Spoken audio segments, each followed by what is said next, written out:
Assalamualaikum warahmatullahi wabarakatuh. Alhamdulillah, nahmaduhu wa nasta'inuhu wa nastaghfiruh, wa na'udzu billahi min shururi anfusina wa min sayyiati a'malina. Man yahdihillahu fala mudilla lahu wa man yudlilhu fala hadiya lahu. Asyhadu an la ilaha illallah wahdahu la syarika lah, wa asyhadu anna Muhammadan abduhu wa rasuluhu, amma ba'd. Hadirin dan hadirat yang dirahmati Allah, sebelum kita baca hadis Riyadhus Shalihin, kita baca satu hadis yang diriwayatkan oleh Al-Imam Al-Bukhari dalam Kitabul Wasaya, dalam kitab wasiat, dalam Sahih Al-Bukhari.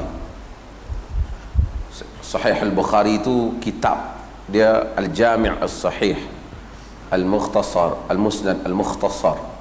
Sahih Bukhari itu kitab Bukhari. Dalam kitab Sahih Bukhari itu dia ada lagi kitab, dalam tu ada banyak kitab. Di bawah kitab tu ada bab, antaranya Kitabul Wasaya. Kitabul Wasaya, Al-Imam Al-Bukhari riwayat Talhah bin Musarrif. Talhah bin Musarrif ni ialah orang Kufah, Imam Al-Muqri, Al-Imam Al-Muqri, Imam ahli qiraat Al-Hamdani Al-Kufi, satu orang yang ahli Kufah. Dulu tuan-tuan ada berapa pusat ilmu, Basrah, Kufah. Walaupun Basrah umpamanya asalnya bukan bandar, tapi dia adalah bandar tentera Islam. Sayyidina Umar buka, letak di sana, tentera yang duduk di situ kerana nak membuka sempadan baru. Lama-lama jadi pusat ilmu.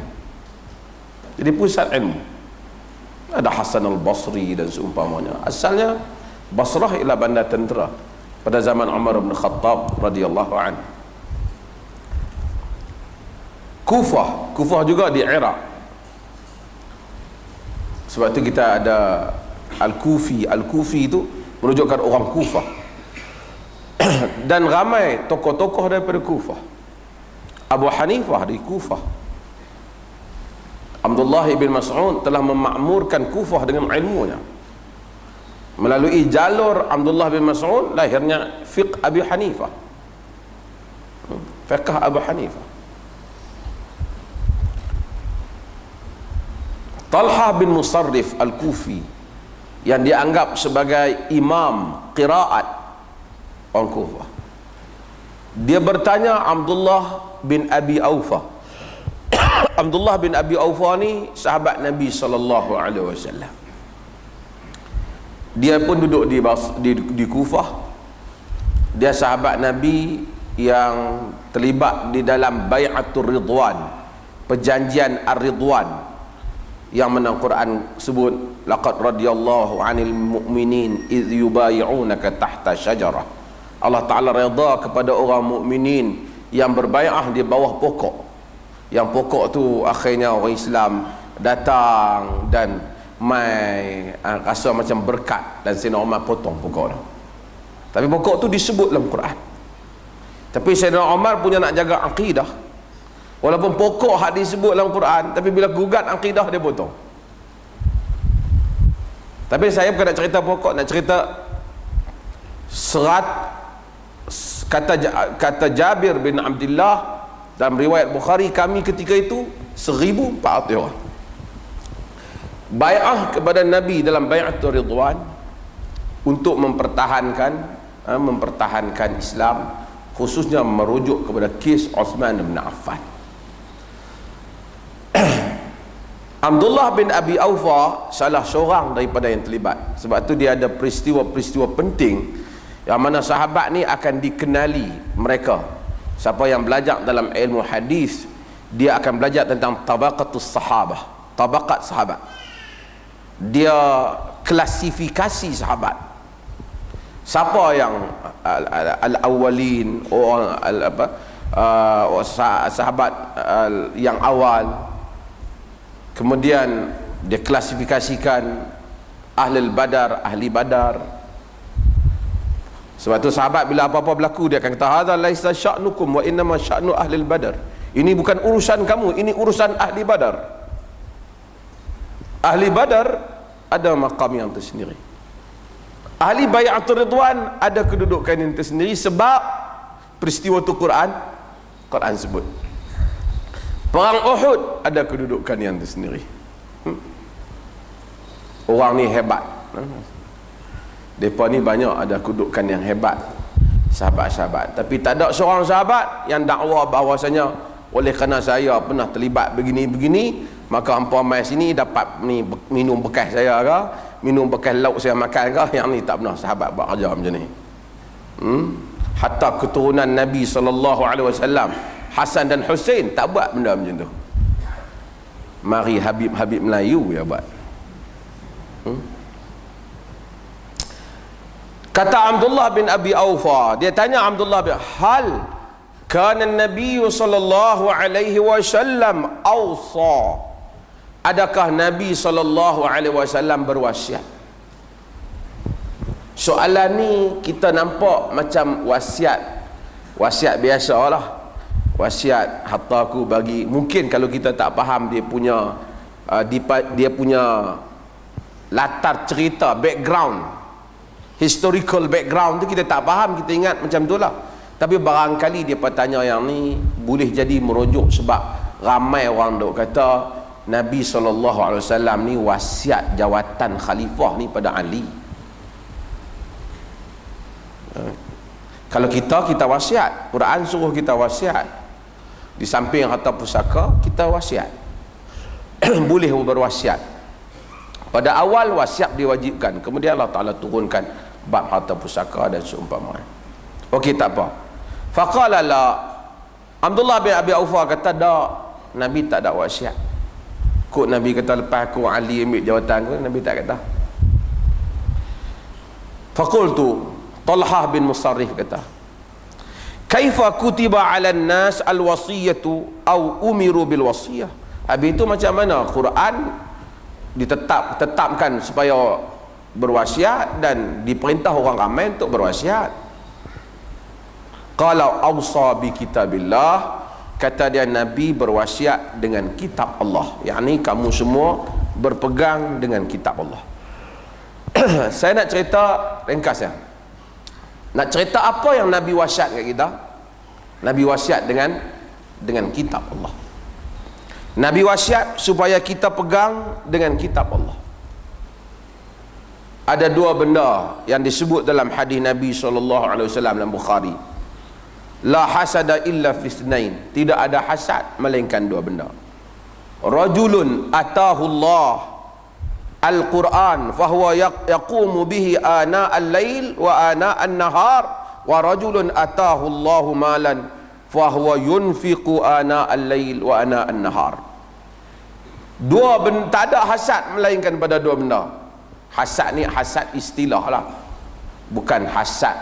Nabi kata tak ada hasad melainkan pada dua benda. Pertama, satu orang yang Allah Ta'ala bagi kat dia Quran, dia baca belah pagi, petang, malam, dia baca belah petang, belah siang. Satu lagi orang yang Tuhan bagi harta, dia duk belanja belah malam, dia belanja belah siang. Maksudnya kalau dua benda ni kita boleh hasad. Hasad dalam bahasa ni maksudnya macam kita teringin minta supaya harta dia habis. Meluat duk tengok dia duk belanja macam tu. Tapi hasad ni hasad istilah lah, ghibtah, dia hasad istilah saja, bukan hasad macam orang faham. Sebab tu kita nak tengok cakap tu dalam konteks bahasa ataupun dalam konteks yang seperti mana kita faham. Sebab tu bila Sayyidina Umar kata ni'matul bid'ah hadhihi, sebaik-baik bid'ah semayang ni, bid'ah bahasa ataupun bid'ah kita faham tu. Macam ayat ni hasad, tapi hasad tu hasad dari segi bahasa. Kita tengok satu orang baca Quran boleh. Kita tengok pagi petang duk baca Quran, kita kata geram kat dia. Bukan geram supaya minta-minta dia tak boleh baca. Geram tengok kita tak boleh buat macam dia. Duk geram supaya kita pun boleh buat macam dia. Jadi kita pun duk pipulun supaya kita pun boleh baca Quran baik malam dan siang. Yang ni patut kalau nak bersaing. Satu lagi, kita tengok orang ada harta, kaya, belanja, orang minta ni dia bagi, orang minta ni dia bagi, kita tak kalau aku ada, aku macam tu. Kita pulun nak bagi ada, tak ada, tapi duk ingat kalau ada macam tu. Mudah-mudahan Allah Ta'ala bagi pahala sama, kalau azam kita sama. Tapi nak ceritanya tentang Quran. Talhah bin Musarrif ni orang alim. Dalam hadis ni dia kata Nabi SAW, dia tanya Nabi ni tu wasiat dah? Dia kata ya. Dia kata mula kata tak. Habis tu kita duk suruh wasiat. Dia kata kalau hang maksud wasiat tu adalah Nabi wasiat. Nabi wasiat supaya kita pegang Quran. Bagus dia tanya, kita boleh jawapan. Tabi'in yang tanya sahabat, kita boleh jawapan. Sahabat yang tanya Nabi, kita mewarisi jawapan. Kalau mereka tak tanya, banyak ilmu kita tak boleh. Dan ilmu, salah satu cara ilmu berkembang dengan tanya. Ilmu berkembang dengan tanya. Sebab itu Mujahid kata, la yata'allamul ilm mustahyin wala mustakbirin. Tak akan menuntut ilmu ni tak boleh mengaji orang yang pemalu dan orang hak sombong. Dua ni tak boleh ilmu. Satu malu, dia tak reti, dia tak tanya, dia sengap. Aku nak tanya apa, malu. Hak orang lain hak tak tanya tu bukan tanda dia reti. Kita tanya, kerana kita tanya ada orang boleh ilmu. Boleh ilmu ke kita? Mungkin kawan lain boleh pahala kerana kita tanya. Dia boleh ilmu sebab kita tanya. Macam dia tanya, maka kita tanya. Ilmu tanya. Dan orang Melayu dia ada satu sifat. Arab dia terlebih tanya. Orang Melayu dia segan. Kalau pergi universiti apa, kalau boleh dia nak duduk belakang. Bila time saya ada satu soalan, semua tunduk tengok buku, tak mata tak angkat. Ni pelajar universiti tahu. Masa tu jadi warak tu takut orang tanya. Padahal kan nak buat apa-apa, bukan tok guru dulu tanya. Kawan hak kita dia tanya, kita tak ada jawab. Kawan hak tengok kita tu belum tentu dia boleh jawab. Orang lain pun tak boleh. Tapi kita tanya, mustahil, orang yang pemalu tak. Wala mustakbirin, orang yang sombong. Sombong ni biasanya orang biasa tak sombong. Orang hak memang dia ada kedudukannya. Takkan tera aku duk mengaji ke? Sombong. Ngaji, ilmu tak boleh habis ya. Kena baca kitab, kena dengar. Banyak cara zaman sekarang ni kalau nak ikut boleh ilmu hebat. Pergi ke internet, macam-macam tokoh saya sendiri kalau pergi mana-mana, pergi ke Saudi ke, pergi ke Qatar ke, pergi mana, pergi ke Negeri Orang Putih, beli CD macam-macam, ceramah-ceramah syekh-syekh yang besar berbual dalam kereta. Sepanjang kita nak pergi mana-mana 2 jam kita dengar lah kuliah.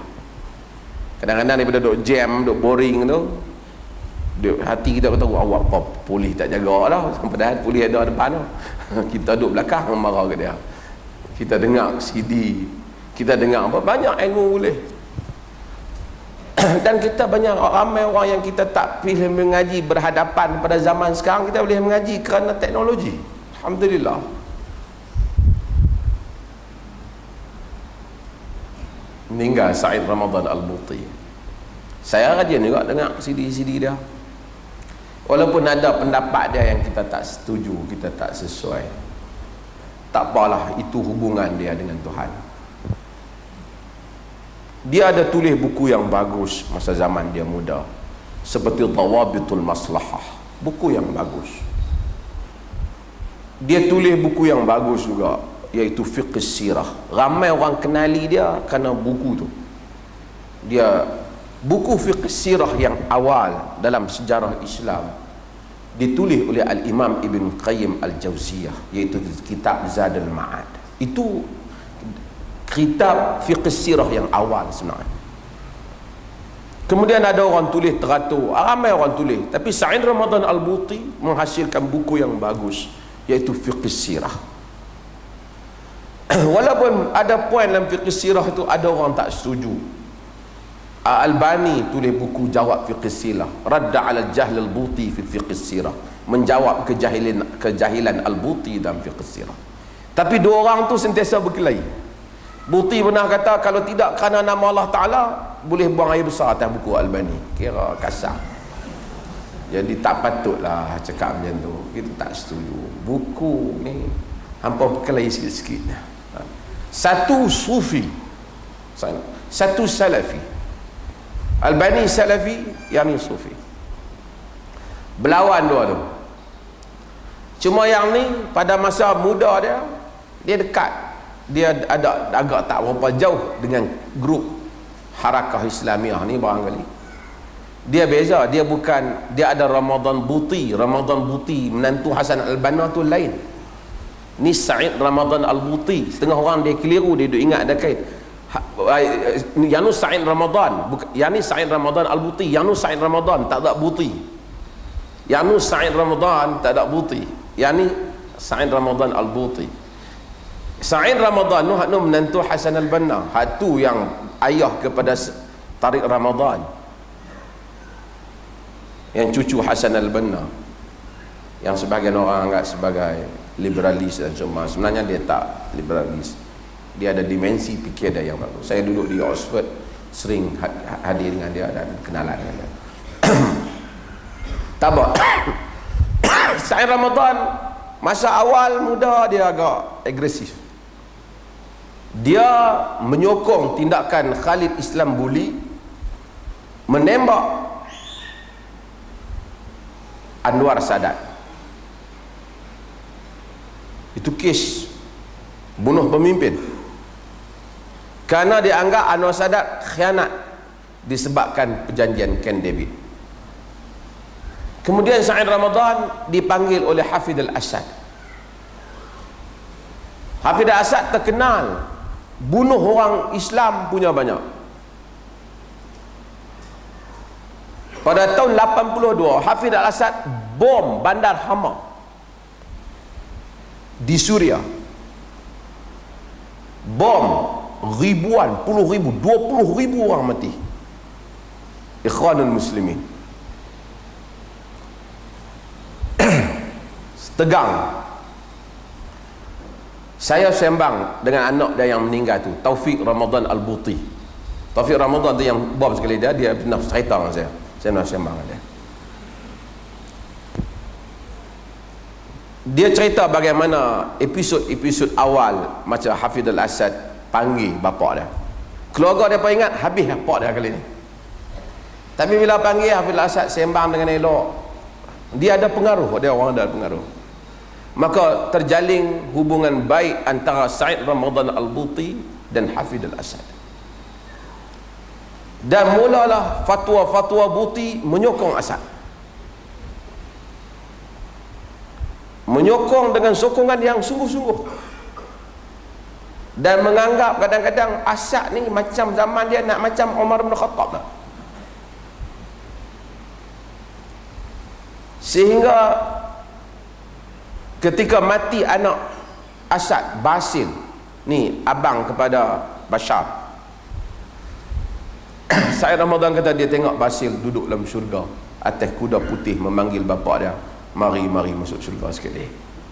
Kira punya macam itulah tahap hubungan baik ni sampai syurga pun nampak.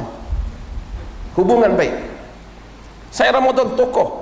Nak kata kok dia bermewahan pun tak boleh nak kata, pasal orang sufi, zuhud. Sehingga dia mengeluarkan fatwa.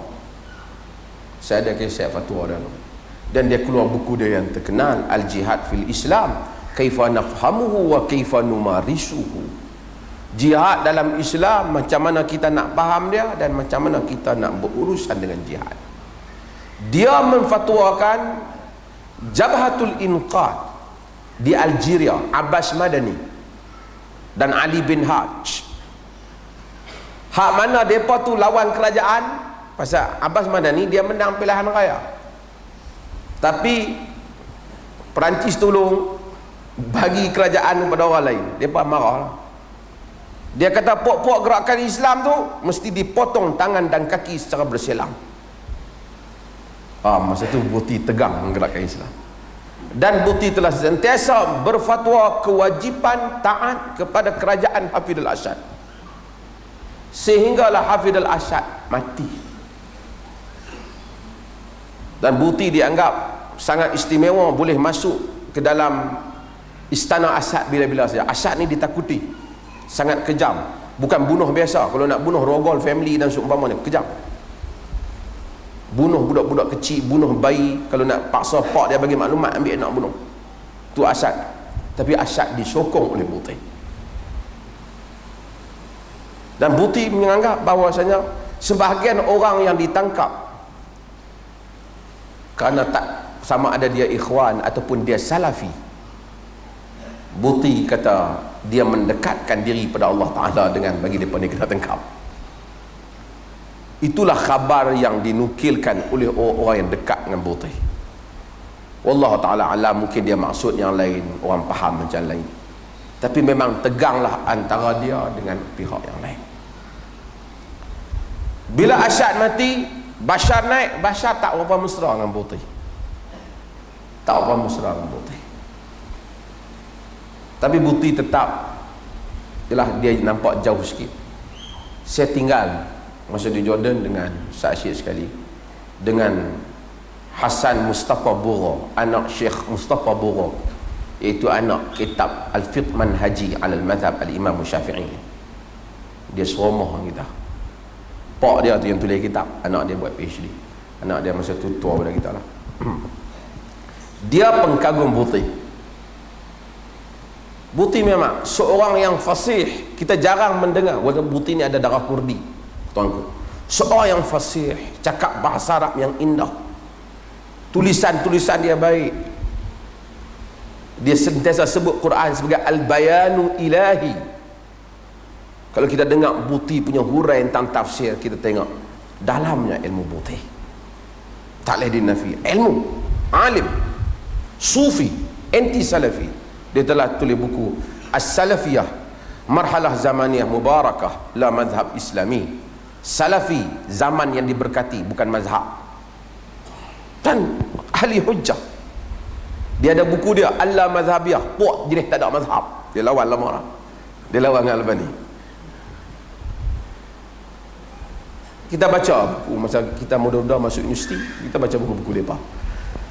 Okey, Buti terkenal sebagai ahli ilmu, tapi sehinggalah kemuncak sokongan dia pada Bashar tu tak berapa rapat dengan dia. Bashar dikatakan tak berapa seronok Buti ni duk baik dengan pak dia. Dikatakan wallahu ta'ala alam, dia dah meninggal Buti, kita pun Allah ta'ala ampun. Tapi kita cerita pasal dia tokoh yang menjadi topik perbahasan. Sebahagian orang tak tahu kenapa, apa yang berlaku, kenapa Qaradawi kritik dan seumpamanya. Kita kena sebut. Di samping hak dia sebagai tokoh, kita sebut hak dia sebagai tokoh. Tapi dia sokong Bashar, itu ijtihad dia. Bashar tak berapa dengan dia. Bashar dikatakan anggap Buti ni macam ampu pak dia tak mau. Tapi bila berlaku peperangan antara Bashar dengan rakyat, Buti all out sokong Bashar. Sekali lagi macam mana dia sokong pak dia. Bahkan Buti menggesa supaya rakyat Damsyik bangkit berjihad menentang rakyat yang menentang Bashar, dan menganggap tentera yang duk bunuh rakyat itu jika mati syuhada tentera tu.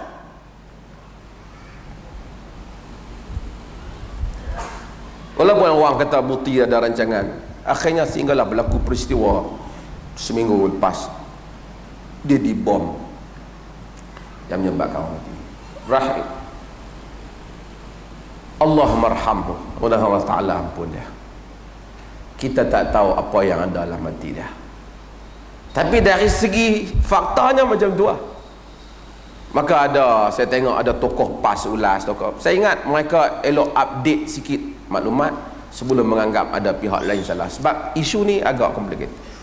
Ketika Gus Dur naik di Indonesia, pemimpin PAS sebut bahawasanya tengok ulama telah Allah Ta'ala takdirkan memerintah Indonesia. Dengan tak kaji Gus Dur tu apa dulu, hanya tahu Gus Dur tu mengaji agama. Nanti dulu sabar. Sebab tu bila orang politik ulas dapat liputan di media, orang sangka ulasan tengok Gus Dur merintah, pening lagi. Sebab itu dia kena update maklumat dia. Ini zaman fitnah. Ada orang kata, saya tak terima lah, Allah Alam, saya tak tahu lah. Albani pernah menyebut, Adnan Ar'ud kata, semoga Allah Ta'ala akan jadikan, pasal dia berkelahi Albani yang Buti ni, Allah Ta'ala akan menunjukkan nifaq Buti sebelum dia mati. Ada orang yang anti Buti, bawalah doa tu. Ada yang tak anti Buti, dia kata Buti ni sufi, wali dan seumpama. Kita kata Buti di sudut keilmuan menyumbang fikih sirah dan semua. Di sudut geng sufi juga dia menyumbang pada mereka untuk menentang kelompok salafi. Dia sumbang. Di sudut ilmuan kita tak ada masalah, kita membaca dua-dua dan kita mendengar dua-dua pihak dan mematangkan kita tentang hujah-hujah mereka. Dada ilmu terlalu luas, tetapi tindakan dia menyokong rejim mengecewakan. Akhirnya balik urusan dia dengan Allah Ta'ala. Saya nak ceritanya, tapi kita masih boleh baca lah buku dia. Hak mana hak dia tulis muda-muda tu bagus. Ilmu.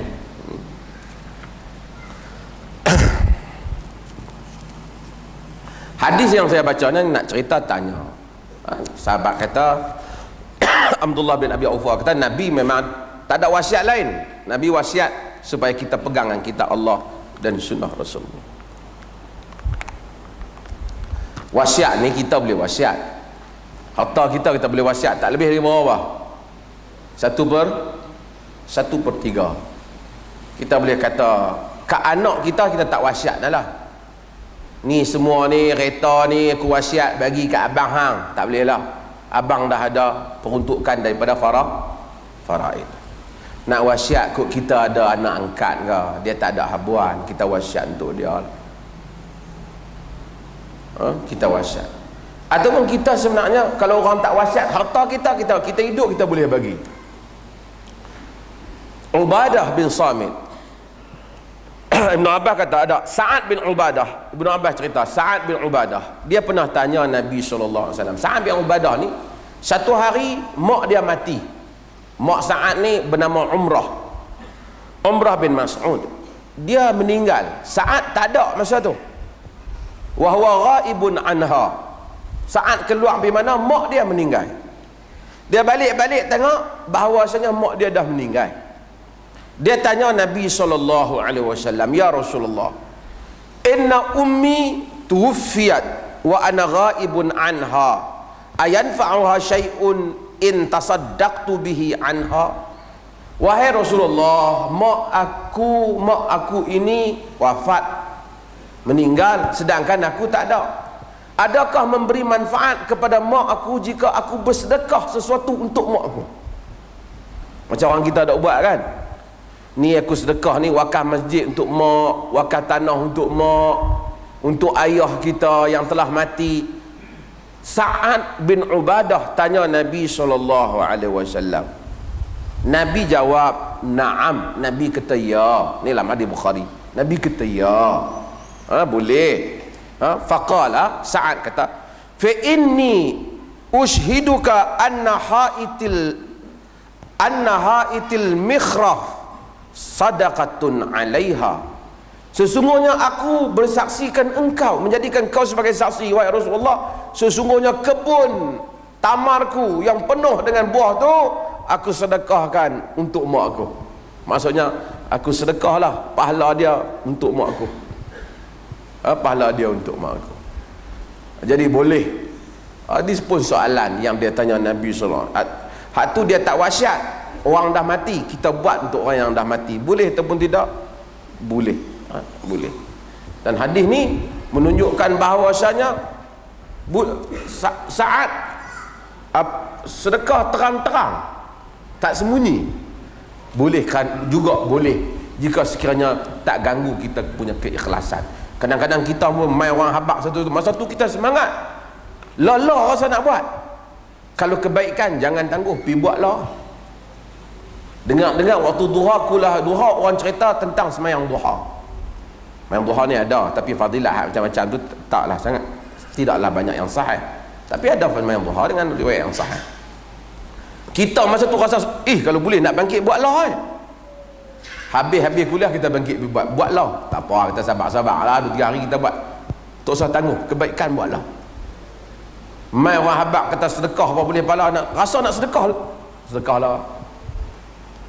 Kerana dia bukan selalu mai semangat tu.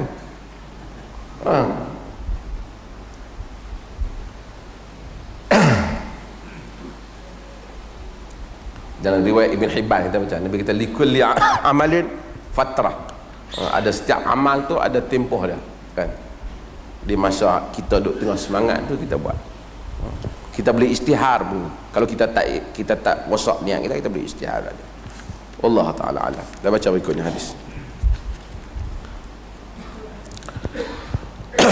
Wa an Sa'ad bin Abi Waqqas radhiyallahu anhu anna an-nabiy sallallahu alaihi wasallam qala man idda'a ila ghairi abihi wa huwa ya'lam annahu ghaira abihi fal jannatu alaihi haram, muttafaqun alaih. Ni bab tahrimun intisabil insan ila ghairi abihi wa tawlihi ila ghairi mawalih wa tawallihi ila ghairi tawallihi, saya punya ni salah, wa tawallihi ila ghairi mawalih.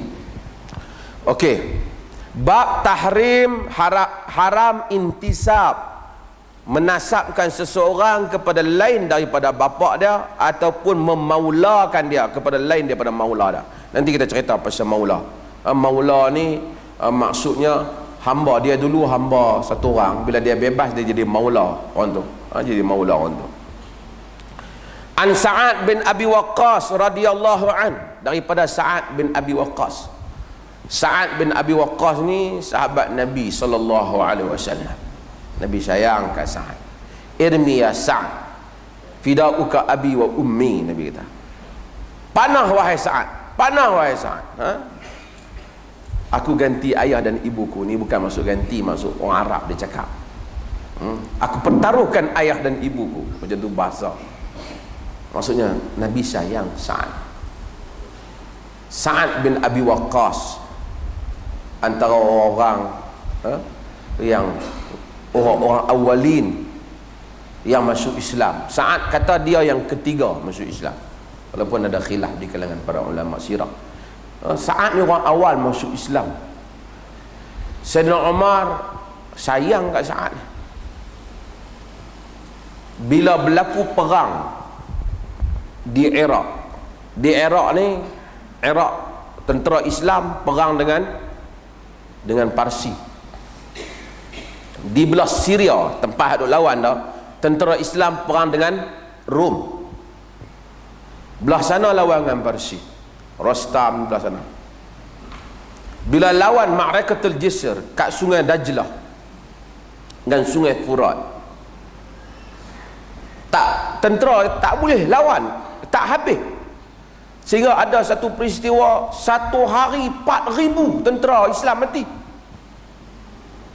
Sayyidina Umar dengar tak boleh, tak jadi. Dia kata tentera ni duk perang tak menang. Dia yang duduk di Madinah, Umar bin Khattab, orang tua dah masa tu, umur 70 kat 70. Dia nak pergi sendiri ke Iraq, nak ketuai peperangan. Dia kata dia suruh Sayyidina Ali duduk di dia tinggalkan Sayyidina Ali supaya memerintah Madinah. Aku kena pergi perang, aku kena jadi ketua sendiri, tak jadi. Kata. Dalam perjalanan Umar nak keluar pada Madinah tu, sahabat-sahabat lain duk bantah, kata tak sesuai Amirul Mukminin. Abdul Rahman bin Auf, orang yang terdekat dengan Umar, seperti mana yang selalu kita sebut dia sayang Abdul Rahman bin Auf. Fa innahu mulham. Abdul Rahman bin Auf ni mulham, orang yang diilham Tuhan. Umar sayang kan. Orang yang Umar paling sayang siapa dah? Abu Ubaidah Al-Jarrah. Yang kita sebut itu ad-dunya ghayyarna kullana ghaira anta ya Aba Ubaidah. Dunia ini telah mengubah kita semua, tapi tidak engkau wahai Abu Ubaidah. Umar sayang Abu Ubaidah. Dia tengok rumah Abu Ubaidah tak ada apa, jadi gubernur. Dia pergi melawat senyap-senyap rumah Abu Ubaidah, tengok tak ada apa. Orang lain tengok rumah gubernur di Syam, tempat Bashar sekarang, Bashar karut. Abu Ubaidah duduk situ dulu jadi gubernur. Umar tengok tak ada apa, tikar, dinding pun tak ada apa, perhiasan, ada perisai perang. Umar kata tak ada makan ke? Wah, keluar makan roti kering dengan minyak. Gubernur. Umar lantik dia, tu pun dia komplain, dia nak pergi perang, dia tak mahu jadi gubernur. Umar kata, wahai Abu Ubaidah, dunia telah mengubah semua orang, tapi dia tak ubah engkau. Masa tu orang Islam kaya, sampai ke sana tu buka empayar. Sayang, Umar sayang. 20,000 orang Islam mati pasal ta'un di Syam. Umar nak selamatkan Abu Ubaidah. Abu Ubaidah tak mau, dia tak mau tinggalkan tentera. Sebab dia sayang. Abu Ubaidah dia paling sayang. Lau kuntu mutamannian latamannaitu baitan mamlu'an birijalin ka'amsali Abi Ubaidah Al-Jarrah. Dalam sebahagian riwayat, wa Mu'adz bin Jabal. Jika aku boleh bercita-cita, aku ingin bercita-cita satu tempat yang dipenuhi oleh lelaki-lelaki seperti Abu Ubaidah Al-Jarrah. Dia sayang Abu Ubaidah. Ubaidah tak ada. Sebab tu dia kata, kalau Abu Ubaidah ada, dia jadi khalifah lepas tu. Ubaidah meninggal kena tahun. Kita baca dulu. Okey. Yang ni yang tinggal siapa? Abdul Rahman. Dia sayang Abdul Rahman. Dia pergi mana-mana, malam-malam dia duk pergi buat, duk tengok ayat pun Abdul Rahman bin Auf ikut dah. Abdul Rahman bin Auf salah seorang yang dijamin syurga. Abdul Rahman bin Auf kata, Amirul Mukminin, jangan pergi. Kita balik mai Madinah ni, kita mai mesyuarat dulu. Kalau khalifah pergi mati di sana pula, habis dunia Islam. Pasal masalah Iraq ni, ganti orang lain lah. Tak apa, Umar kata, mai panggil semua sahabat, kita cari siapa dia yang boleh ketua perang dan Tuhan bagi kemenangan di tangan dia. Akhirnya Abdul Rahman bin Auf kata, aku dapat dah nama. Siapa? Umar tanya. Sa'ad bin Abi Waqqas. Umar kata, ya, Sa'ad bin Abi Waqqas. Yang ni betul.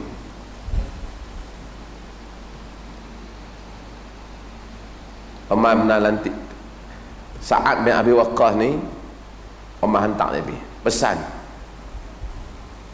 pesan pada Sa'ad, sesungguhnya maksiat tentera lebih aku takut lagi daripada jumlah musuh.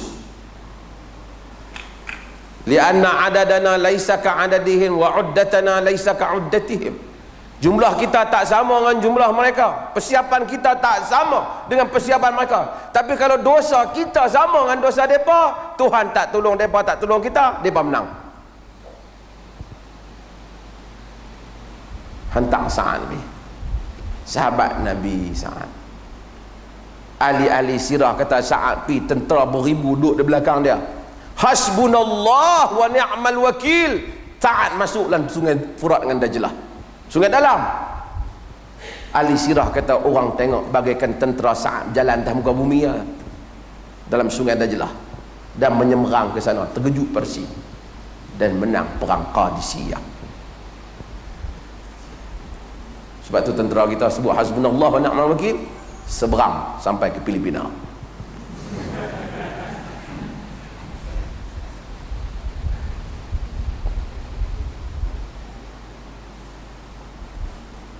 menang. Subhanallah, Sa'ad bin Abi Waqqas. Dan kita tahu cerita dia difitnah oleh Usamah bin Qatadah ketika dia dilantik menjadi gubernur di Iraq. Dia berkata Sa'ad ni tak betul, tak pergi perang, dan Umar pecat dah. Umar, subhanallah, tak kira dah, pecat. Walaupun kan salah pun, Umar tahu tak salah pun, tapi dah bising banyak kan, dia tukar. Sahabat ni tak kisah tukar jawatan dia, bukan ada allowance sebab pun. Mereka kira nak khidmat ya. Fastabiqul khairat, berlumba-lumba nak buat kebajikan. Kita pasal jawatan tu benda untung. Jawatan tu sesuatu yang menguntungkan. Maka orang by hook atau by crook, orang akan ambil jawatan tu. Ni sekarang ni dekat pilihan raya ni macam-macam. Saya bukan menyebelahi mana-mana, macam-macam video buat keluar. Tak apalah, hak mereka nak berkelahi. Kita ni, saya kata, kita ni ada satu benda yang teruk orang Malaysia ni, pasal kita tak terkeluar daripada zaman krisis Mahathir Anwar ni. Dua-dua ni dia masih duk berkrisis. Dua-dua ni bala tentera mereka ni masih duk berlawan, yang mangsanya orang hak tak terlibat. Daripada hari itu dia berkelahi tak habis kelar. Patutnya dua-dua ni kena stop dah. Kita nak tengok politik baru, kita tak mau tengok dah cerita ni. Ni filem lama ni. Tok tak habis hidup cerita pusing tajuk tu lah. Skandal dia ni, selok Ken Go ni, tak, kalau main kan lagi dua pelakon lama ni ada, memang macam ni lah cerita dah. Tak keluar dah. Tak keluar dah filem dia macam tu . Kita perlu politik order baru. Tak apalah, yang tu kita urus lah tuan-tuan dengan kuliah dah lah. Tapi artinya, oleh kerana politik satu benda yang menguntungkan, manusia berlumba-lumba. Ni filem, sebelum saya cakap filem rakam orang buat lucah dulu kita urai dah. Tapi tuan-tuan bayang, kalaulah kata filem ni semua benar, diandaikan benar, betapa bahayanya di sudut privasi seorang rakyat. Artinya kalau seseorang itu dia mengkritik kerajaan atau dia mengkritik pihak yang berkuasa, maka privasi dia akan dicerobohi. Dia tidur di hotel di mana, dia akan diambil gambar.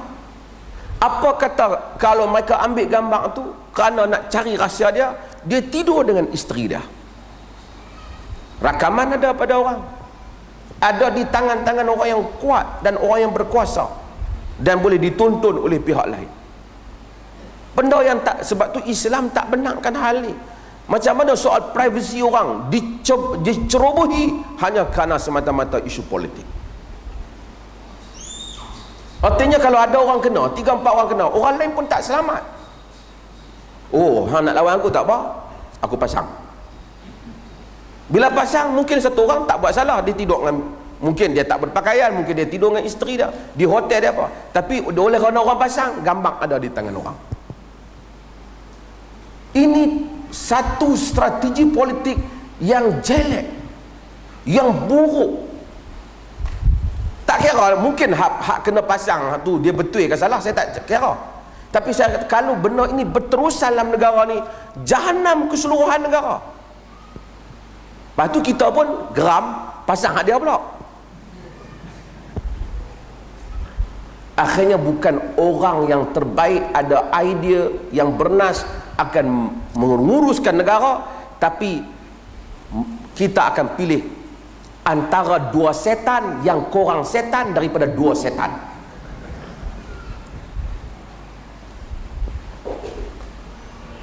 Dalam bahasa macam tu lah, kasar lah. Antara dua kejahatan kita nak pilih akhafud dararain. Ni ustaz kita ajak, antara yang lebih ringan antara dua mudarat. Negara tak boleh berkembang. Kita mesti tamatkan order ni. Kita mesti tamatkan ni semua pelakon-pelakon lama ni. Dinosaur politik ni mesti digantikan dengan orang yang lebih ceria. Kita kena buang semua yang terlibat dengan corruption, berkelahi tak tentu kalu, tak ada idea, semua mereka ni kena berhenti, kena bagi laluan pada orang lain. Cara dia macam mana? Tak apa, nanti kita fikir sekali. Kata dia, anna Nabi sallallahu alaihi wasallam, hadis tak baca lagi kat Nabi ya.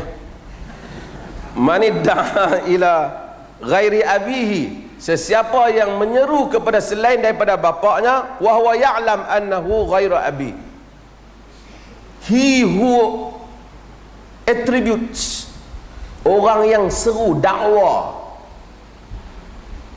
fatherhood, bapak dia, dakwa bapak kepada orang yang bukan bapak dia, dia bapak angkatnya, sedangkan dia tahu itu bukan bapak dia, maka syurga haram untuk dia. Hadis riwayat Bukhari dan Muslim. Ada apa benda? Pertama, kita pergi dakwa, orang tu tak tahu, dia mati dah. Kita dakwa sebenarnya saya adalah anak dia, kita masuk dalam hadis ni. Ataupun kita dakwa, dia pun tahu, dia buat tak tahu, dia pun tumpang dosa sama, tapi kita pun paling berdosa lah pasal kita dakwa. Dia nafi, kita dakwa, kita tetap juga berdosa. Pertama, dia tak nafi pasal dia mati dah. Kedua, dia tak nafi sebab dia biar. Orang kata anak, memang anak aku anak betul. Dia guna bin kita bohong, kita termasuk dalam hadis. Kedua, kita dia bukan anak aku, kita duk pergi habaq, aku memang anak dia, dan kita tahu dia bukan ayah kita, termasuk dalam dosa-dosa besar. Sebab pertama, dia akan boleh menyebabkan pencampuran nasab.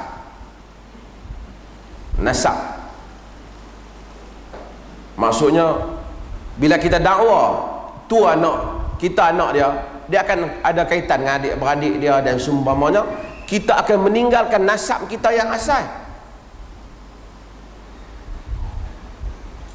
Sebab itu siapa-siapa yang tahu dia bukan anak ayah dia yang sebenar, ayah tu ayah angkat, dia kena istihad tu bukan ayah dia. Sebab dia tak boleh, jangan sampai dia berkahwin dengan orang yang satu nasab dengan dia. Pasal dia tak tahu keluarga asal, ataupun dia orang tak habaq ada keluarga asal, dia tak tahu, dia tak berdosa, tapi kita kena beritahu. Kedua ialah dia telah kufur nikmat pada satu sudut, kerana dia telah menafikan bapak dia yang sebenar. Kita lain, kita tahu anak tu anak kita, dia sanggup pergi kata hak nu pak dia, kita bukan pak dia. Macam mana perasaan kita? Agama larang, ud'uhum li abaihim huwa aqsatu indallah. Quran kata, panggillah anak-anak berdasarkan bapa mereka, kerana itu yang lebih dekat dengan Allah Ta'ala. Ikrimah masuk Islam, Nabi tak ubah Ikrimah bin Abdullah, Nabi kata Ikrimah bin bapa dia lah Hisham, iaitu Abu Jahal. Sayyidina Umar masuk Islam, bapa dia Al-Khattab tak masuk Islam, tak ubah Umar bin Abdullah, kita tak buat kerja macam tu. Hanya Malaysia boleh yang buat. Sebab tu dulu kita nak kata, kalau pak masuk Islam, anak masuk Islam, semua masuk Islam, masuk, kau ni masuk dulu, kau ni masuk dulu, kau ni masuk dulu, semua jadi satu bin belaka, bin Abdullah. Bini bin Abdullah, suami pun bin Abdullah. Tak apalah ketika Pak Lah jadi Perdana Menteri.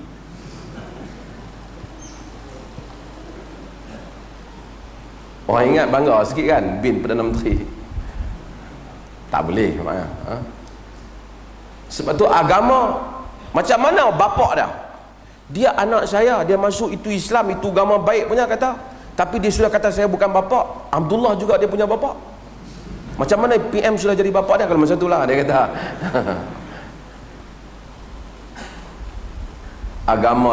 Agama tetap suruh kita buat baik kepada ibu bapa sekalipun dia tak masuk Islam. Wa in jahadaka ala an tusyrika bi ma laysa laka bihi ilmun fala tuti'huma wa sahibhuma fid dunya ma'rufa. Dalam surah Luqman, jika mereka berdua bersusah payah nak bagi kamu syirikkan aku, dan yakni Allah, dalam perkara yang kamu tak ada ilmu mengenainya. Jangan kamu syirikkan, jangan kamu taat kepada mereka berdua, tapi buat baik kepada kedua ibu bapa dalam urusan dunia. Tu bukan pak hak kata bukan Islam, pak duk pulun bagi kita jadi syirik. Wasahibhuma fid dunya ma'rufa, buat baik kepada mereka dalam urusan dunia. Tiba-tiba pak kita dia tak kata apa setengah masuk Islam, tak setuju, kita pergi ubah tu nama dia. Kita canggah ajaran Quran, kita langgar ajaran Quran, kita terkena dengan hadis ni, kita dakwa selain bapa kita. Nabi larang, Nabi larang.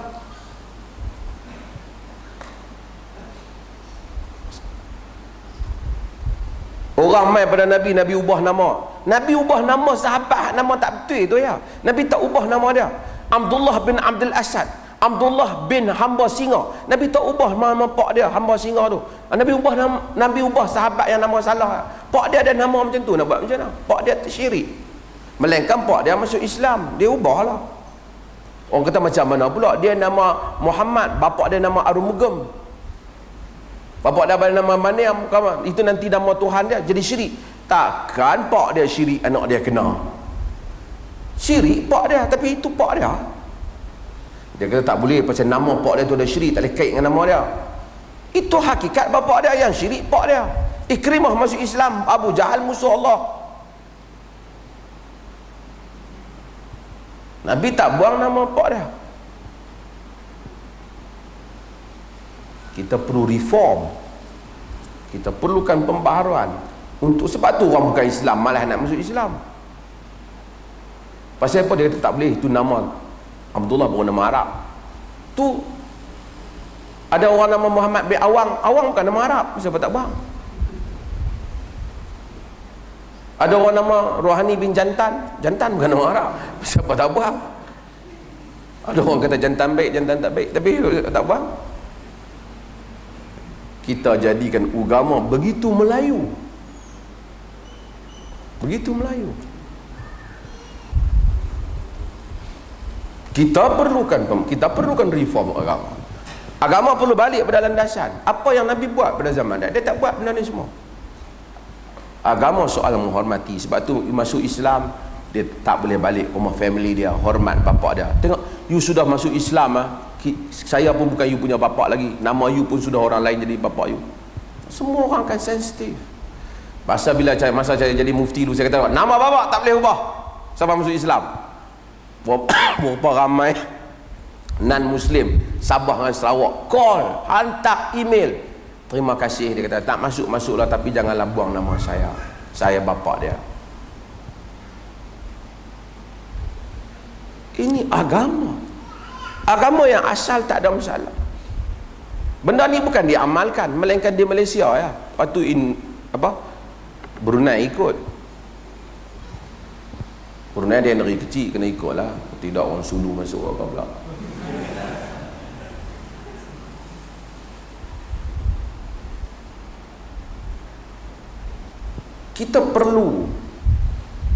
Kita sentiasa meneruskan.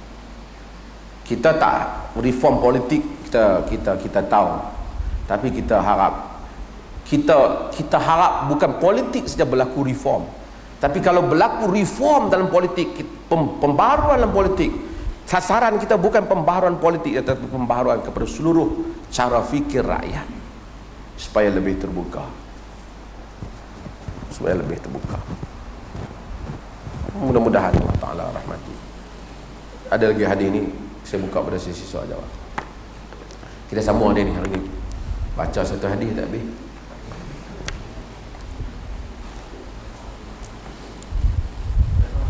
Salam.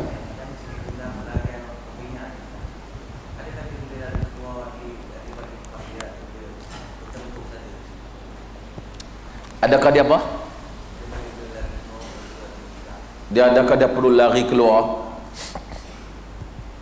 Kalau sekiranya langsung dia tak ada jalan, negara tu negara kafir, dia rasa kalau dia hidup di situ hanya mati ya, langsung tak ada kemungkinan lawan, macam macam Palestin lawan, dan dia ada tempat untuk dia berhijrah, dia termasuk dalam hadis hijrah yang mana seorang tu Nabi SAW menyuruh kita berhijrah Quran, dan hadis menyuruh kita berhijrah apabila kita ditekan dan ditindas. Dia berhijrah jika dia tak hijrah. Jika dia ada tempat boleh berhijrah yang menyelamatkan agama dia, menjadi kesalahan jika dia tak berhijrah. Pasal tanah tu bukan tanah mereka. Dia tak sama dengan Palestin, tanah dia. Tapi duka cita, tuan-tuan tahu, negara yang paling banyak sekali mendapat bantuan dalam dunia ni Palestin. Dan negara yang paling corruption, antara yang paling tinggi corruption dia Palestin lah. Hak orang duk bagi-bagi ni, lah kali geng-geng PLO ke apa, tak tahu pi ke mana. Mahmud Abbas, Presiden Palestin, Mahmud Abbas tu, dia kebanyakannya dia duduk di Jordan. Rumah dia ada di Amman, mewah bagai istana, dengan bodyguard dia semua. Hak duk mati terjerat ni rakyat Palestin lah. Duit semua duk derma pi kat dia. Melainkan hak orang derma kat Hamas ni tak apalah. Ismail Haniyah tu duduk di Palestin, perang, anak dia pun perang, semua orang perang. Tapi hak mai kot nu tak tahu. Itu pun hak bagi kat Hamas tu pun kita nak kena tahu betul ke Hamas dapat, ataupun ni Hamas jadi-jadian ni dapat. Sekarang kan kita tak boleh telus. Banyak benda, bila lama-lama kita berurusan, kita mula tahu banyak benda ni. Saya pergi ke Palestin hari itu, ada kumpulan Palestin yang ikut. Allah belagak, Hamas tak sangka. Tanya-tanya mereka pun kali pertama masuk macam kita. Mai sekali duduk di Malaysia lama, duduk ceramah lama, duduk kutip duit. Kali pertama masuk, pi sana dia pun power kita juga. Kita cek dengan rakyat Palestin sendiri, harga lain, rupanya yang mereka ambil harga lain. Ini masalah dengan organisasi-organisasi agama. Negeri-negeri yang minoriti, duit orang bagi kadang-kadang tak tahu pergi mana, tak teratur. Orang Islam ni tak kedekut ke bagi kat Palestin ni. Jadi orang ajak macam-macam pergi Syria pun kita pun tak tahu duit sampai kat siapa. Ada orang mai minta derma nak buat masjid di Saudi, di Mekah. Cubalah munasabah, muhung sikit-sikit lah. Tu saya kata bohong, orang bohong kan. Saya cerita ada orang bohong sampai orang tahu kata hang bohong. Mekah tu dia duk main bagi buat, Saudi duk bagi duit merata negara minoriti, dia main kutip duit nak pergi buat masjid di Mekah. Masjid di Mekah, subhanallah. Orang Melayu bila dengar tak nak buat masjid di Mekah, bergegak duit dalam poket ni nak keluar. Tapi tak ada nak fikir. Saya kata bohong kat pada-pada. Orang habang kata, kampung aku banyak ikan sungai, cedok ayak dapat ikan. Mai-mai dia, kampung aku ikan lagi banyak dalam sungai, kena kuih ikan ke tepi baru boleh ambil ayak. Tu dia teratur, dia bohong kita.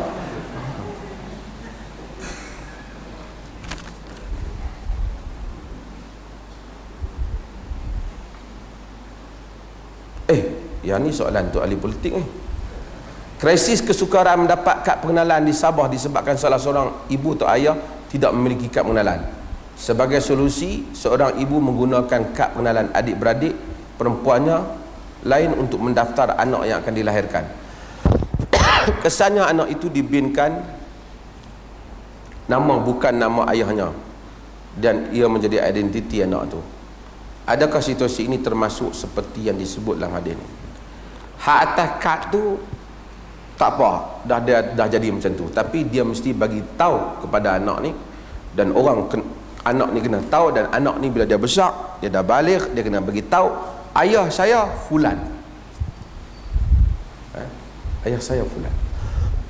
Zaid masa awal dia kata dia Zaid bin Muhammad. Zaid dia anak angkat Nabi.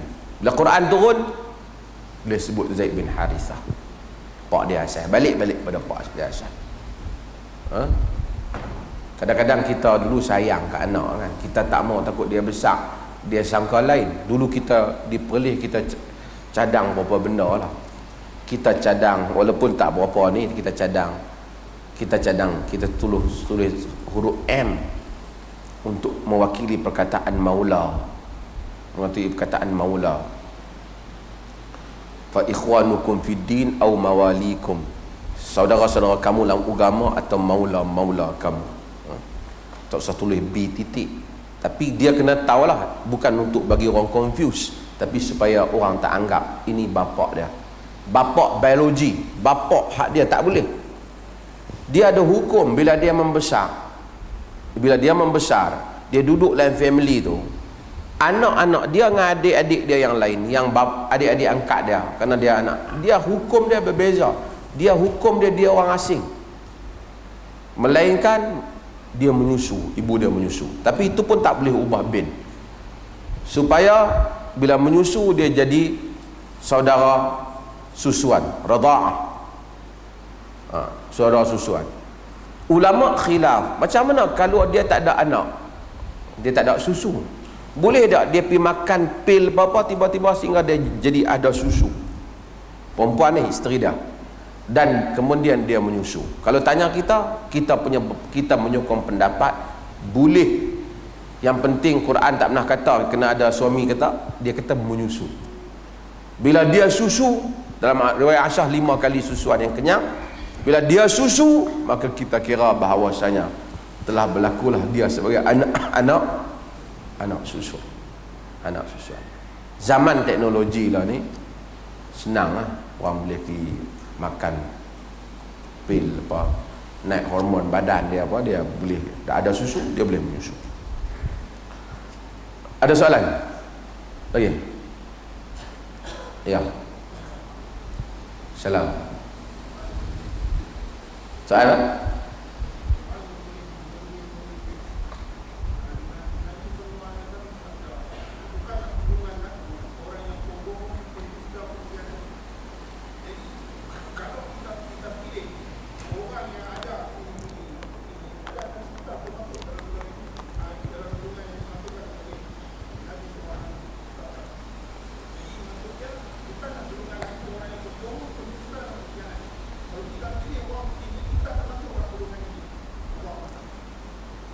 Rasa macam dekat belah raya.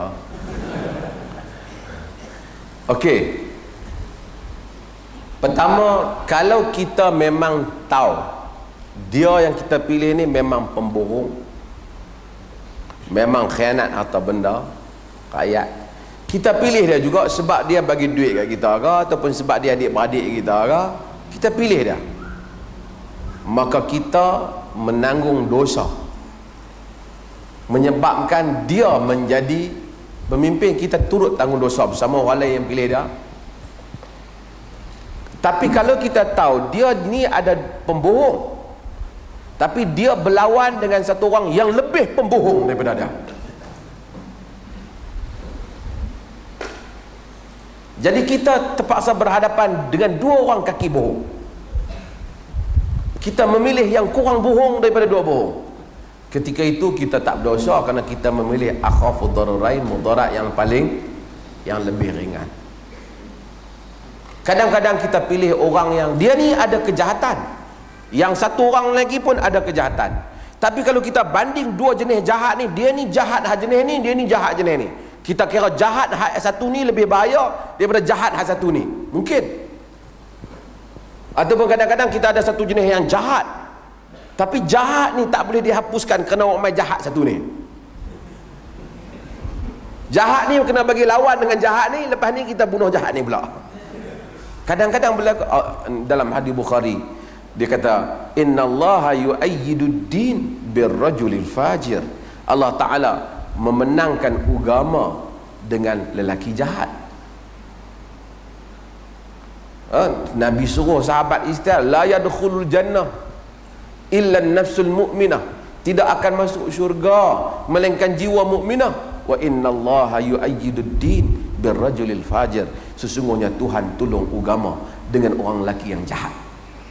Tapi lelaki jahat tu tak masuk syurga. Pasal dia kata hak nak masuk syurga kena ada rajul mukminah, jiwa yang baik. Tapi kadang-kadang ada orang jahat, dia penyebab kepada agama jadi menang. Ada. Hak orang baik lain semua tak mau buat, hak jahat tu pi. Kadang-kadang bukan kita tidak endorse dia punya kejahatan, tapi kadang-kadang ia berlaku bahawasanya berlaku di mana orang jahat penyebab kepada laluan agama seterusnya boleh berlaku. Boleh berlaku kerana dibandingkan hak jahat hak ada. Politik sangat complicated, very complicated. Dia kena memerlukan satu ta'anni. Sebab tu dia tak, jangan semua orang cakap politik bukan fardu ain, fardu kifayah. Tapi kalau semua duduk di kedai kopi pun nak jadi pakar politik, kacau kita, dia ulas ikut dia. Sebab tu agama ada seni dalam masalah siasat. Last, ada soalan? Ada soalan? Ya.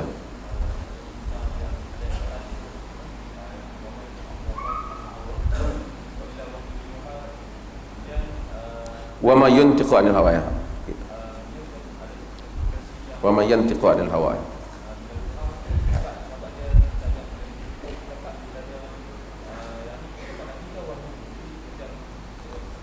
Ulama-ulama khilaf tentang makna wa ma yantiqu 'anil hawa, in huwa illa wahyun yuha.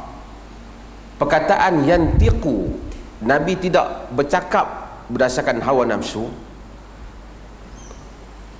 Pertama, di kalangan mufassirin ada yang sebut sangat umum. Dia kata Nabi semua tindakan dia tu wahyu.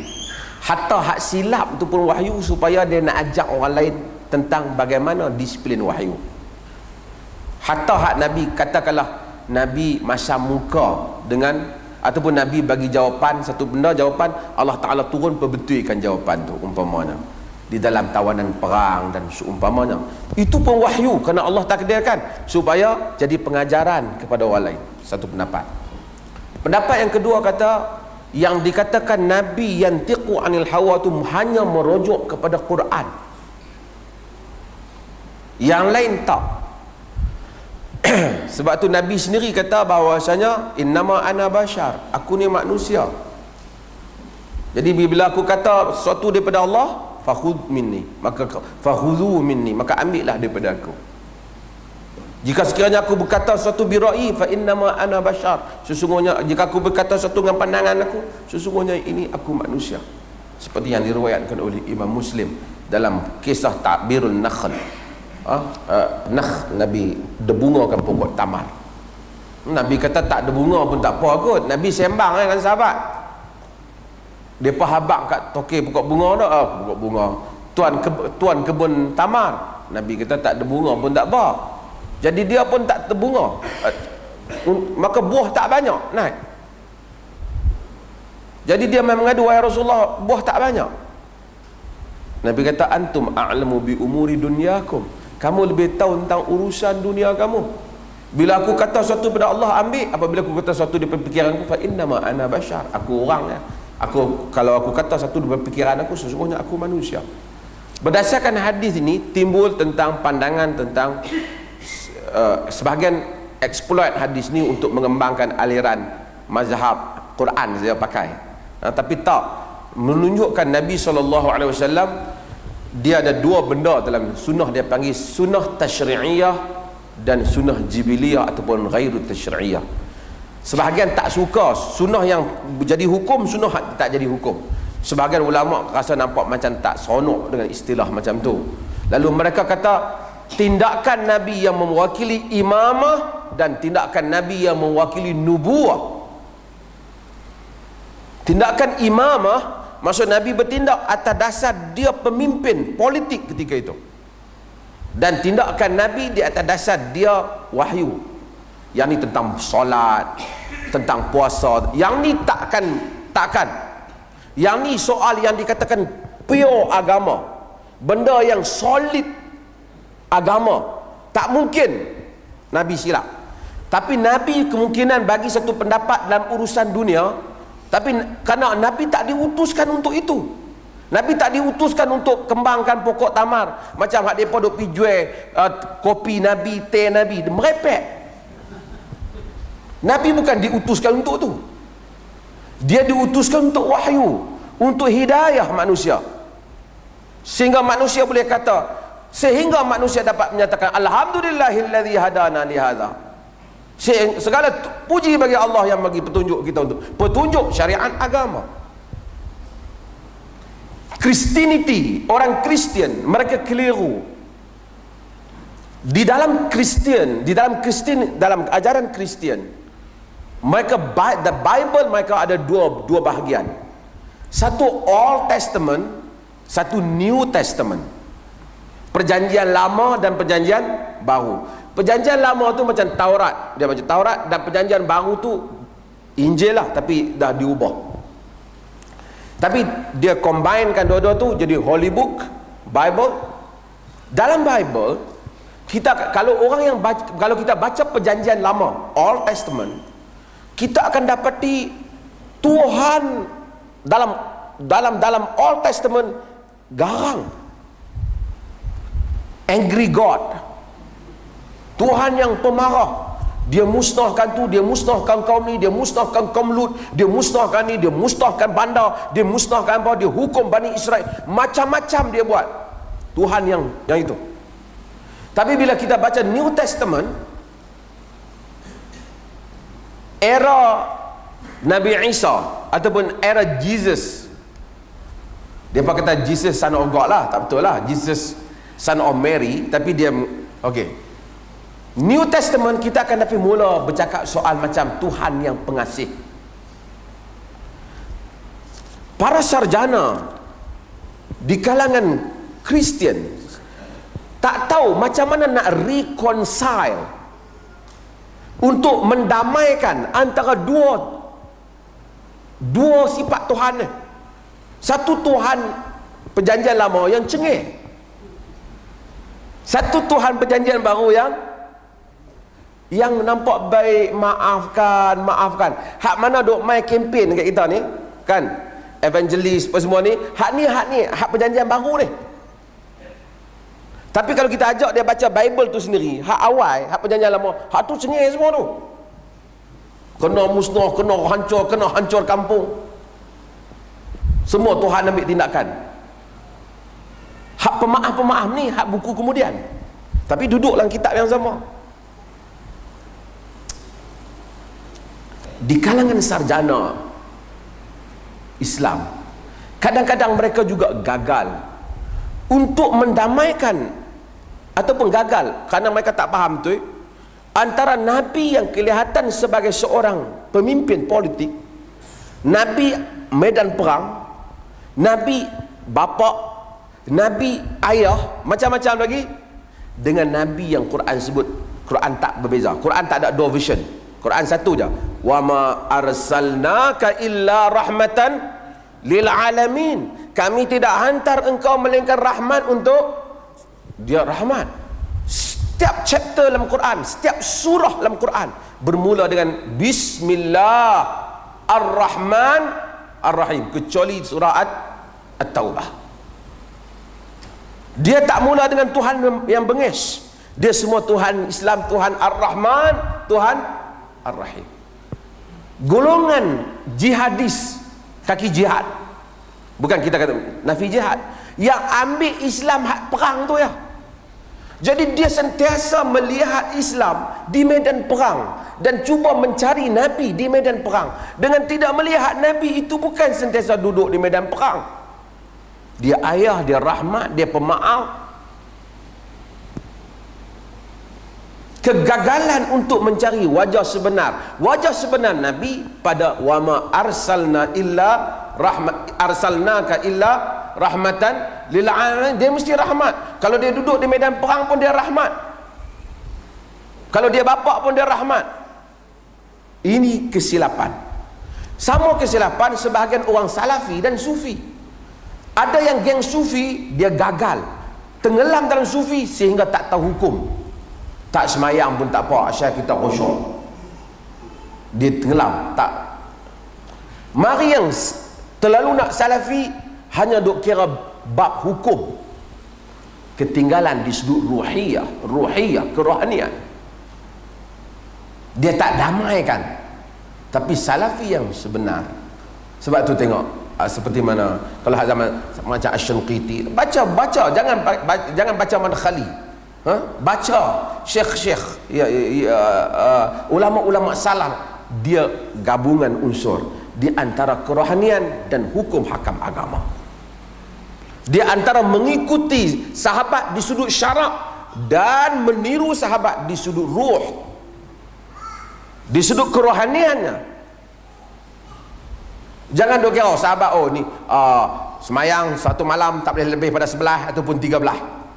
Hak tu dia pandai, tapi dia ruh salat kita tak ambil.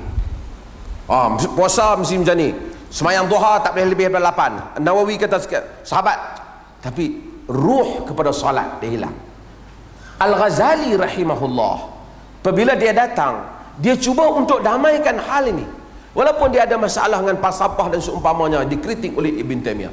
Ibn Taymiyah juga bila datang mendamaikan. Ibn Taymiyah di samping ada kitab hukum, tapi dia ada buku Al-Ubudiyah. Ibn Qayyim kita baca tentang Zadul Ma'ad dan seumpamanya, tapi Ibn Qayyim ada buku tentang Madarijus Salikin, tentang buku-buku kerohanian yang menggabungkan. Tapi bila mari yang kemudian dia dry, dia hanya salah hukum, haram, dia tak mengambil kira soal human touch, soal spiritual, soal kerohanian yang mesti digabungkan di dalam agama. Supaya kita jangan miss dalam perkara seperti ini. Wallahu ta'ala alam. Habis huraikan sikit usaha dan berserah. Ini satu benda.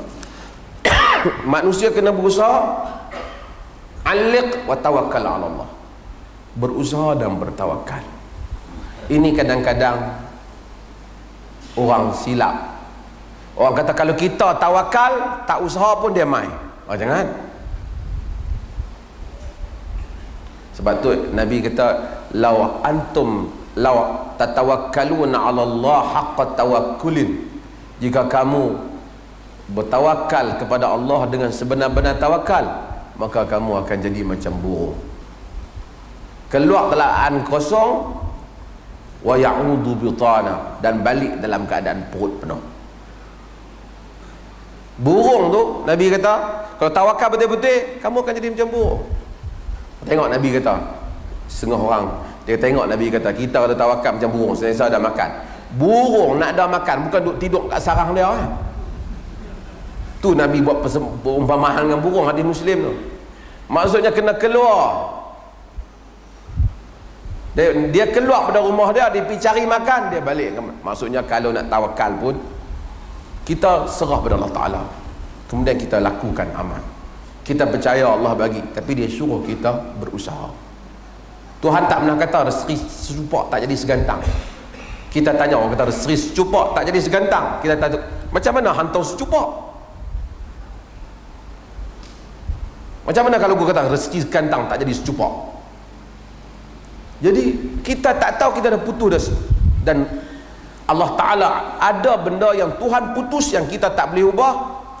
Ada benda yang kita tak tahu berada di sisi ilmu dia, dia memberi peluang kepada kita. Benda yang kita tak boleh ubah, keturunan kita. Kok kita rancang dah di alam ruh ni, aku tak mau ni jadi anak Melayu ni, maksudnya masalah aku nak jadi anak orang putih ke apa, hak tu kita tak boleh buat apa. Aku tak mau ni lahir dengan muka tak, kita tak boleh buat apa. Aku tak mau lahir jadi Pulau Pinang, aku nak pergi negeri hak Raja Melayu supaya aku nampak perkasa, tak boleh.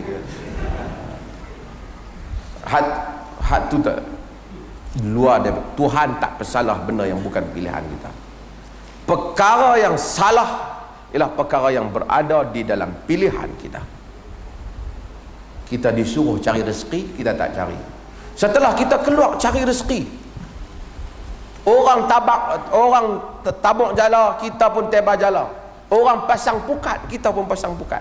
Kaedah pasang sama, ilmu pasang sama, tapi laut terlalu luas. Kawan kita pi pasang, dia dapat ikan banyak daripada kita. Kita pasang sama jam dengan dia, ikan tu tak lalu kosan kita, dia dapat kurang. Kita dapat pahala luar daripada kemampuan kita.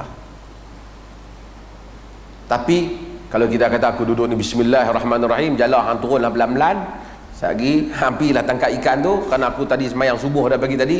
Kalau hak kawan tak semayang subuh pun dapat rezeki, takkan aku yang semayang tak dapat? Tuhan tak buat undang-undang macam tu. Sebab tu Nabi Umar bin Khattab apabila tengok orang duduk di masjid, dia pukul dengan durak. Dia ni dia ada macam kayu sikit. Kita tak payahlah ada kayu tu, dia Amirul Mukminin, kita bukan. Dia kata, izhab fa inna as-sama la tumtiru bizahab. Pergi, sesungguhnya langit tidak menghujani dengan emas. Ini agama. Dia bukan satu agama yang duduk. Sebab tu la rahbaniyah fil Islam. Tak ada rahbaniyah dalam Islam. Tak ada kerahiban dalam Islam. Rahib-rahib ni tak ada dalam Islam. Kok kata pi duduk sila, duduk di masjid, duduk bertawakal, tak ada. Agama tak kenal benda ni. Kok nak pi duduk dah ada kerja, duit dah banyak lambang, nak pi keluar 3 hari dah masih bini di rumah memang ada makan, tak apalah. Tapi kalau sekiranya bini di rumah tak ada makan, anak-anak tak ada makan, hang keluar 3 hari, hang berdosa.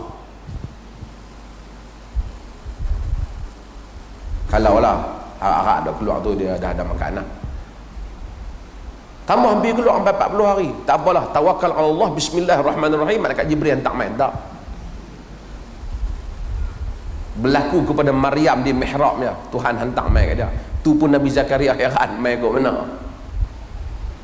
Pasal ia luar daripada kebiasaan. Sebab itu ini kita tawakal kepada Allah. Dan ada benda, ini poin yang kita penting. Tawakal bab paling besar dalam agama. Kena ada tawakal. Ada benda yang apabila kita tak boleh buat dan kita serah pada Allah, tuan-tuan akan melihat keajaiban pertolongan Tuhan. Tapi kena serah ke Allah betul-betul. Ramai orang kata bila kita jumpa, aku ni tak boleh buat apa lah, serah kat Tuhan saja. Tapi hakikatnya dia tak serah. Sebab itu dia tidak merasai keajaiban tawakal. Serah dalam arti kata dia memang pulat perasaan, dia serah supaya Tuhan tolong dia. Tuan-tuan, saya cakap boleh, tuan-tuan nak ulang balik pun senang, tapi nak buat tak senang. Sehingga Tuhan turunkan satu perasaan kepada kita. Dalam suatu keadaan susah, kita bulatkan perasaan pada dia. Kita akan melihat keajaiban demi keajaiban. Dia menolong kita. Orang kata saya buat dah tak jadi, entah tak serah Syekh. Kerana Tuhan kata, waman yatawakkal 'ala Allahi fahuwa hasbuh. Dia tak bohong. Siapa yang bergantung kepada Allah, cukuplah Allah bagi dia. Tuan-tuan cuba didik diri kita, kita usaha asuh diri kita sehingga kita mampu ada perasaan. Kita usaha bila dia sekat, kita serah kat dia, tuan-tuan akan tengok ajaibnya hidup ni. Pada masa orang semua kata tak boleh, kita akan yakin boleh. Pada semua waktu orang lain kata tewas dia kali ni, kita yakin kita akan pergi lagi. Keajaiban tawakal. Kata senang, tapi mendapatkan tawakal itu susah. Sebab tu Quran banyak kali ulang, wa 'alallahi falyatawakkalul mu'min. Pada Allah tu bertawakal orang mukmin. Banyak tawakal. Tawakal kemuncak akidah. Kita kadang-kadang tak boleh, tak apalah, aku tawakal lah. Kita kata tapi kita tak tawakal lagi. Sebab apa? Buktinya bila kita tersekat, otak kita ni tetap duk fikir, menteri tu boleh tolong aku kot, ni boleh tolong, padahal jalan jam dah. Betul ke Tuhan nak tolong aku ni? Kita tak pulat. Haqqu tawakkulin kita tak ada. Tawakal yang sebenar. Wassallallahu ala nabiyina Muhammad walhamdulillahirabbil alamin.